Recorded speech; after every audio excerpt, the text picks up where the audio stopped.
तो आप लोगों को जिस क्लासेस का इंतजार था वो क्लासेस शुरू हो गया है। आप बहुत सारे बच्चे ये कमेंट करके पूछ रहे थे कि बीए पार्ट 1 हिस्ट्री ऑनर्स का पेपर 2 का क्लासेस कब शुरू होगा। लीजिए ये पेपर 2 का क्लासेस शुरू हो गया है। और paper 1 BA part 1 history honours का पेपर 1 पूरा अच्छा तरह से सब क्लासेस कंप्लीट हो गया है। उसका ऑब्जेक्टिव क्वेश्चन कंप्लीट हो गया है, सब्जेक्टिव क्वेश्चन कंप्लीट हो गया है और मॉडल सेट सिर्फ बाकी है अंतिम वाला 2 चैप्टर का। तो आज वो मॉडल सेट भी दे दिया जाएगा टेलीग्राम ग्रुप में। अगर टेलीग्राम ग्रुप नहीं ज्वाइन किए हैं तो लिंक डिस्क्रिप्शन में होगा, टेलीग्राम ग्रुप का वहां से ज्वाइन कर सकते हैं। अगर पेपर 1 आपने नहीं देखा है तो लिंक डिस्क्रिप्शन में होगा, प्लेलिस्ट का वहां से देख सकते हैं या प्लेलिस्ट में भी जाकर देख सकते हैं। तो चलिए हम लोग पेपर 2 की क्लासेस शुरू करते हैं। आज ये इंट्रोडक्शन क्लास का मतलब ये कि हम लोग को क्या क्या पढ़ना है, नोट्स कैसे बनाए, टाइमिंग क्या होगा क्लास का, सब्जेक्टिव ऑब्जेक्टिव क्वेश्चन तैयार कैसे करें, मॉडल सेट कहाँ मिलेगा, बुक्स कौन सी ले, बुक्स पढ़े कि ना पढ़े, टेस्ट कैसे होगा, ये सब पूरा विस्तार से बात करेंगे। इसको अंत तक देखते रहिए और ध्यान से समझिए, क्योंकि ये पेपर 2 खत्म होने के बाद आपका पूरा सिलेबस कंप्लीट हो जाएगा। पेपर 1 पूरी अच्छी तरह से कंप्लीट करवा दिया, उसमें कुछ भी बाकी नहीं है, सिर्फ वो मॉडल सेट बाकी है तो मॉडल सेट हम दे देंगे। और तो चलिए शुरू करते हैं हम लोग पेपर 2। ये पेपर 2 में मुख्य रूप से क्या पढ़ना होता है, मध्यकालीन यूरोप का इतिहास पढ़ना होता है मुख्य रूप से, ध्यान रखिएगा। और एक बात, ये जो हम लिखे हैं 1 2 3 4 ये समझ लीजिए चैप्टर नहीं है कि ये पहला चैप्टर में ये पढ़ना है, दूसरा चैप्टर में ये, तीसरा चैप्टर में ये।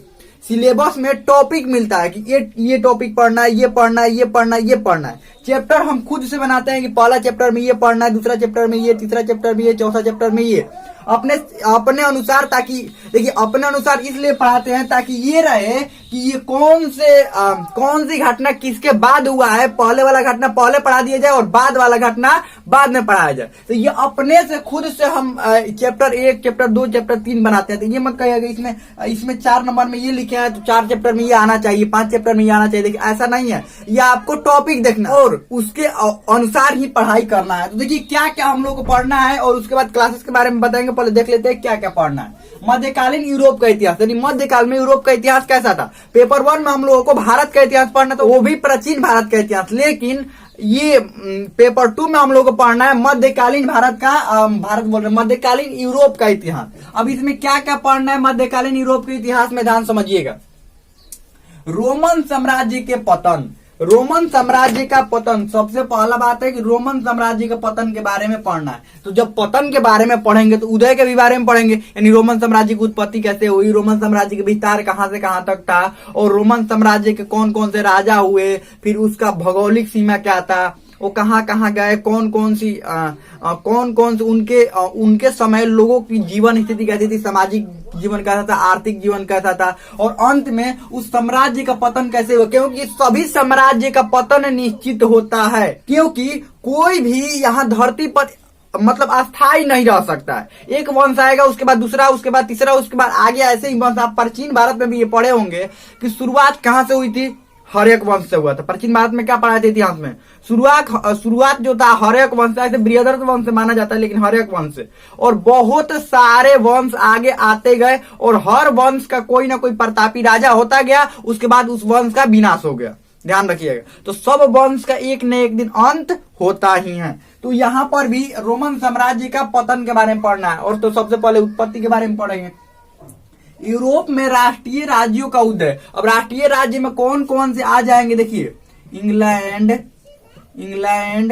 फ्रांस, रूस, स्पेन, ये सब देशों के बारे में पढ़ना है कि इनकी उत्पत्ति कैसे हुई, उस सभी देश की उत्पत्ति आखिर हुई कैसे। अगला भौगोलिक खोज के बारे में पढ़ना है। तो भौगोलिक खोज के बारे में अगर 9th क्लास में आप एनसीईआरटी की किताब पढ़े होंगे तो उसमें भौगोलिक खोज के बारे में आपको पढ़ाया गया होगा।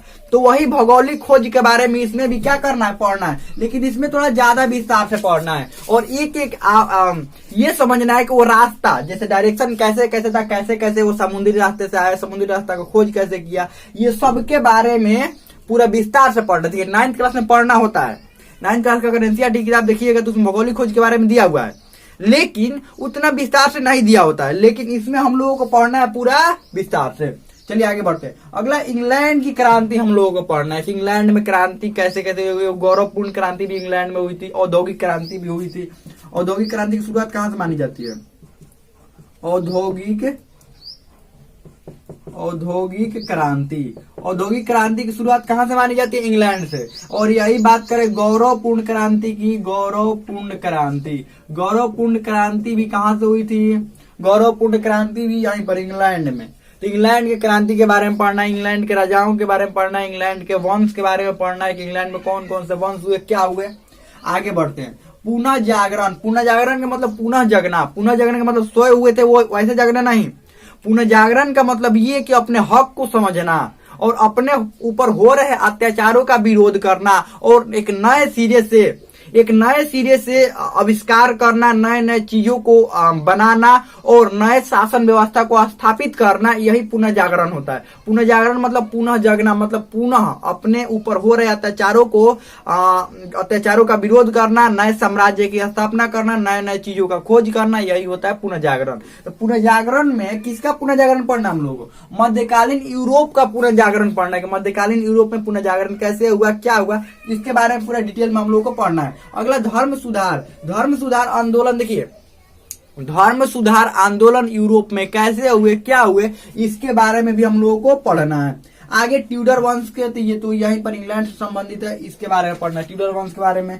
अगला औद्योगिक क्रांति के बारे में, यही वाला इंग्लैंड वाला औद्योगिक क्रांति, यही देखिए शुरू ये औद्योगिक क्रांति इंग्लैंड से हुआ था, लेकिन पूरे विश्व में कैसे ये उद्योगों में क्रांति हुआ, नए नए मशीन कैसे बनने लगे, बड़े बड़े जहाज कैसे बनने लगे, ये सब के बारे में पूरा विस्तार से पढ़ना है। चलिए अगला, मध्य युगीन यूरोप के समाज एवं संस्कृति। मध्य युगीन यूरोप में समाज और संस्कृति कैसा था, इसके बारे में बताना है, वर्णन करना है। तो क्वेश्चन में भी आ जाता है कि मध्य युगीन यूरोप के समाज और संस्कृति का वर्णन करे या विवेचना करे या प्रकाश डाले, ऐसे भी क्वेश्चन आ जाता है। फ्रांस के राज्य क्रांति के बारे में पढ़ना है, फ्रांस की राज्य क्रांति कैसे हुई। लुई 14वां, लुई 16वां का तो नाम सुनबे किए होंगे, 10 क्लास में पढ़े होंगे फ्रांस के राज्य क्रांति के बारे में, शायद आप लोगों को याद भी होगा। 10 क्लास में है फ्रांस की एनसीईआरटी की किताब अगर पढ़े होंगे तो उसमें है फ्रांस की राज्य क्रांति के बारे में। तो इतना हम लोगों को पढ़ना है। और देखिए चैप्टर हम अपने अनुसार देखेंगे, कौन सा पहला चैप्टर में रखना है, कौन सा दूसरा। ये नहीं कि पहला ये रखे तो ये जरूरी नहीं कि पहला यही रहेगा, ये भी हो सकता है पहला यही रहे। तो अपने अनुसार हम चैप्टर बनाएंगे। और देखिए अब यहाँ पर बात कर लेते हैं, और यही इतना पढ़ना है, इससे थोड़ा ज्यादा भी हो सकता है, कम नहीं होगा, इससे कम नहीं पढ़ना है, इससे थोड़ा ज्यादा ही हो सकता है। अब क्लासेस रेगुलर होगी, ध्यान रखिएगा, और हर रोज जो क्लासेस होंगी वो क्लासेस का टाइमिंग भी यहाँ पर हम बता रहे हैं। देखिए नोट्स बनाए, नोट्स कैसे बनाए या नोट्स बनाए कि ना बनाए। देखिए नोट्स बनाना बहुत ही महत्वपूर्ण है, नोट्स खुद से बनाइए। बहुत सारे बच्चे हमसे नोट्स मांग रहे हैं, अब बताइए हम कहाँ से नोट्स दें। और एक बात, अगर हम ही नोट्स दे देंगे तो आप क्या करेंगे? अगर हम नोट्स बना कर दे देंगे एक एक बात, तो बात देखिए नोट्स बना के दिए तो वही ना किताब हो गया। किताब क्या होता है? नोट्स होता है, पूरा विस्तार से बताया रहता है। तो नोट्स में क्या हुआ कि किताब ही हो गया नोट्स। तो आपको नोट्स हम नहीं बना कर देंगे, क्या करना होगा? आपको खुद से नोट्स बनाना होगा। खुद से, बात ध्यान रखिएगा, खुद से नोट्स बनाना होगा। नोट्स बनाना कैसे होगा? हम जब पढ़ा रहे होते तो पहले एक बार विस्तार से पढ़ना है, उसके बाद नोट्स बनाना है। अब आप अपने अनुसार ना नोट्स बनाएंगे, ये कैसे नोट्स बनाएंगे तो हम पहले भी बता चुके हैं। आप अपने अनुसार ना नोट्स बनाएंगे, कौन कौन सी बातें आपको याद आ रही है, कौन सी नहीं याद आ रही है। और नोट्स में चार्ट डायग्राम का प्रयोग जरूर करना है। मान लीजिए कारण लिखना है, तो कारण लिखने में ऐसे जो डायग्राम होता है, डायग्राम बनाना, उसके बाद कारण 3-4 को लिखना है। वो देखिए पेपर 1 का जब क्वेश्चन आंसर करवा रहे थे तो उसमें बताया भी था, ये ऐसा डायग्राम बताए थे ना।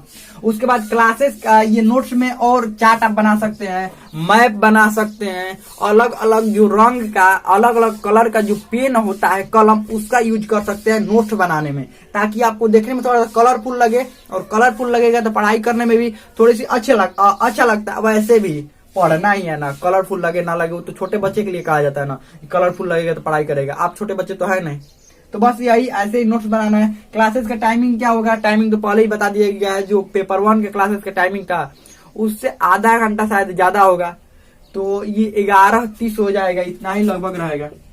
बाद में बदलाव भी हो सकता है, 11:30 AM हो सकता है क्लासेस का टाइमिंग, और बाद में बदलाव भी हो सकता है। जब बदलाव होगा तो उस समय हम बता देंगे, टेलीग्राम ग्रुप में बता देंगे, और उसके बाद यहाँ पर भी बता देंगे। और टेलीग्राम ग्रुप आपने नहीं ज्वाइन किया है तो लिंक डिस्क्रिप्शन में होगा टेलीग्राम ग्रुप का, वहां से ज्वाइन कर सकते हैं। अब क्वेश्चन की बात करें, सब्जेक्टिव क्वेश्चन होगा कि ऑब्जेक्टिव क्वेश्चन। तो देखिए सबसे पहले आपको चैप्टर कंप्लीट करना है। मान लीजिए रोमन साम्राज्य हम आपको पढ़ा रहे हैं, तो तो सबसे पहले रोमन साम्राज्य के बारे में पूरा विस्तार से बताएंगे, उत्पत्ति कैसे हुई, राजा कौन कौन थे, सामाजिक राजनीतिक आर्थिक स्थिति का कैसी थी इनके आगे आने वाले राजाओं ने कौन कौन से नए नए कार्य किए और अंतिम में पतन कैसे हुआ, सब विस्तार से पहले समझाएंगे मैप के साथ में। विस्तार से समझाने के बाद क्या करेंगे, उसके बाद उसका सब्जेक्टिव क्वेश्चन होगा तो सब्जेक्टिव क्वेश्चन को लॉन्ग क्वेश्चन भी बोलते हैं। लॉन्ग क्वेश्चन इसमें से निकालेंगे, कौन कौन सा लॉन्ग क्वेश्चन हुआ, मान लीजिए 2 लॉन्ग क्वेश्चन इसमें से निकला, तो दोनों लॉन्ग क्वेश्चन को क्या करेंगे, इसी यूट्यूब चैनल पर आपको आंसर लिखकर हम बताएंगे। ऐसे नहीं कि आंसर लिखकर आपको दे देंगे तो उससे कोई फायदा थोड़ा होगा, रट कर याद करेंगे अगले दिन भूल जाएंगे। आपको आंसर लिखकर हम बताएंगे, पहला क्वेश्चन का आंसर पहले लिखकर बताएंगे कि देखिए ऐसे लिखा जाता है, ऐसे चार्ट का प्रयोग किया जाता है, ऐसे डायग्राम का प्रयोग किया जाता है, और उसको उसी समय हम याद करवा देंगे, आप नोट्स में बना लीजिएगा। और ऐसा कार्य पहली बार हम नहीं कर रहे हैं, ये पेपर 1 में भी हम कर चुके हैं, क्योंकि पेपर 1 में जितना भी चैप्टर है सभी चैप्टर का सब्जेक्टिव क्वेश्चन हम करवा चुके हैं, ध्यान रखिएगा। तो ये मत सोचिएगा बस ऐसे ही हवा में ये बात कर रहे हैं, ऐसे ही करवाएंगे, नहीं ऐसे ही कुछ कर, ऐसा बात नहीं है।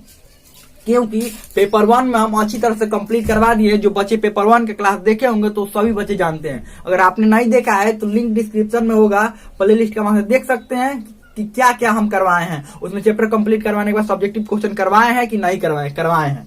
तो लॉन्ग क्वेश्चन करवाएंगे और आपको आंसर लिखना यहीं पर बताएंगे। और उसके बाद ऑब्जेक्टिव क्वेश्चन, मतलब पहले ऑब्जेक्टिव क्वेश्चन ही करवाते हैं, पहले ऑब्जेक्टिव क्वेश्चन उसके बाद सब्जेक्टिव क्वेश्चन करवाते हैं। तो उसके बाद ऑब्जेक्टिव क्वेश्चन करवाएंगे। ऑब्जेक्टिव क्वेश्चन जितना भी इसमें से होगा सब निकाल लेंगे, मान लीजिए 20 होगा 30 होगा, सभी क्वेश्चन को निकाल कर और यहीं पर यूट्यूब चैनल पर आपको ऑब्जेक्टिव क्वेश्चन कराएंगे। और एक ऑब्जेक्टिव के आसपास के जितने भी ऑब्जेक्टिव बन सकते हैं वो सब बताएंगे, ध्यान रखिएगा। उसके बाद ये ऑब्जेक्टिव सब्जेक्टिव क्वेश्चन हो गया। उसके बाद मॉडल सेट की बात कर लेते हैं। अब इतना कुछ पढ़ लिए, चैप्टर पढ़ लिए, सब्जेक्टिव क्वेश्चन पढ़ लिए, ऑब्जेक्टिव क्वेश्चन, तो इसका तो टेस्ट तो होना चाहिए ना। तो मॉडल सेट हम बनाकर हर चैप्टर का, जैसे पहला चैप्टर होगा पहला चैप्टर का, दूसरा चैप्टर का, सभी चैप्टर का मॉडल सेट, अलग अलग चैप्टर का मॉडल सेट बनाकर हम टेलीग्राम ग्रुप में देंगे। क्योंकि और जगह अब कहां पर और आपको कैसे दिया जा सकता है, टेलीग्राम ग्रुप में ही एक ऑप्शन है देने का। अब ये देखिए, देना ही सिर्फ नहीं है आपको मॉडल सेट में क्या रहेगा, ऑब्जेक्टिव क्वेश्चन रहेगा और सब्जेक्टिव क्वेश्चन रहेगा, दोनों रहेगा। ताकि आप कितना इस चैप्टर में से पढ़े हैं, आपको रिवीजन तो होना चाहिए ना कि कितना आपको याद है क्या है। और इस मॉडल सेट को हम टेलीग्राम ग्रुप में भेजेंगे और वहां पर आपको क्या करना होगा, आंसर लिखकर उसी ग्रुप में भेजना होगा। हम चेक करके बताएंगे कि सब्जेक्टिव क्वेश्चन का आंसर सही लिखे हैं कि नहीं लिखे हैं, ऑब्जेक्टिव क्वेश्चन का आंसर आप सही लिखे हैं कि नहीं लिखे हैं। पूरा मतलब विस्तार से डिटेल में आपको बताएंगे कि कहाँ कहाँ आप गलती कर रहे हैं सब्जेक्टिव क्वेश्चन में, लिखने में कैसे और सुधार करना चाहिए, कितना पेज में लिखना चाहिए, क्या करना चाहिए, ये पूरा विस्तार से हम क्या करेंगे, बताएंगे। और मॉडल सेट बिल्कुल फ्री है, जो कि टेलीग्राम ग्रुप में मिलेगा, जिसका लिंक इसी वीडियो के नीचे डिस्क्रिप्शन में दिया गया है। अब बात करते हैं बुक्स के बारे में, कौन सी बुक्स लेनी चाहिए। तो देखिए, आपकी मर्जी हो तो बुक्स लीजिए और नहीं मर्जी हो तो मत लीजिए। क्योंकि पेपर 1 जब हम पढ़ाए हैं तो बहुत सारे बच्चे बुक्स नहीं लिए हैं, फिर भी वो पढ़ रहे हैं। और मन है आपका तो बुक्स ले लीजिए, हम ये भी नहीं कहेंगे बुक्स मत लीजिए। मन है तो बुक्स ले लीजिए। कौन सा बुक्स लीजिए, मध्यकालीन यूरोप का इतिहास का कोई सा भी एगो बुक ले लीजिए, कोई सा प्रकाशन का। अब और एक बात, ये ऑफलाइन दुकान पर जाकर खरीदिएगा, क्योंकि ऑनलाइन में आपको पता नहीं चलेगा कि वो बुक्स आपको समझ में आ रहा है कि नहीं आ रहा है। बहुत सारे बच्चे कहते हैं कि बताइए कौन सा बुक, तो हम तो एक दो बुक का नाम बताए भी हैं पहले वीडियो में।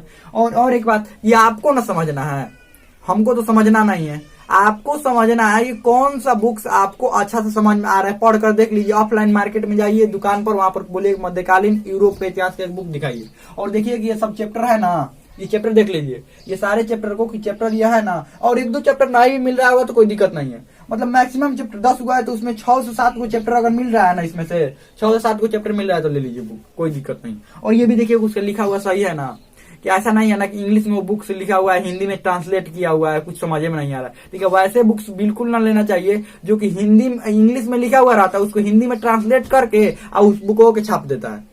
तो उस बुक को छाप देगा तो कुछ समझ में नहीं आता वो क्या लिखा हुआ है, ऐसा कठिन शब्द आ जाता है। तो आपको खुद से पढ़कर पहले समझ लेना है, दुकान पर जाकर खरीदना है तो खुद से जाकर क्या करना है, समझ लेना है वहां पर कि क्या बुक समझ में आ रहा है कि नहीं आ रहा है। और खरीदना है तो खरीद सकता है, नहीं तो अगर मान लीजिए मार्केट दूर है या किताब नहीं मिल रहा तो कोई दिक्कत नहीं है, क्योंकि पेपर 1 हम बहुत अच्छे से पढ़ाए हैं। और एक बात, बुक्स में सिर्फ क्या रहता है, बुक्स में सिर्फ रहता है चैप्टर, आपको विस्तार से चैप्टर पढ़ाया हुआ रहता है, और अधिकतम रहेगा तो सब्जेक्टिव 2-4 को क्वेश्चन रहेगा, उसके अलावा कुछ नहीं रहता है।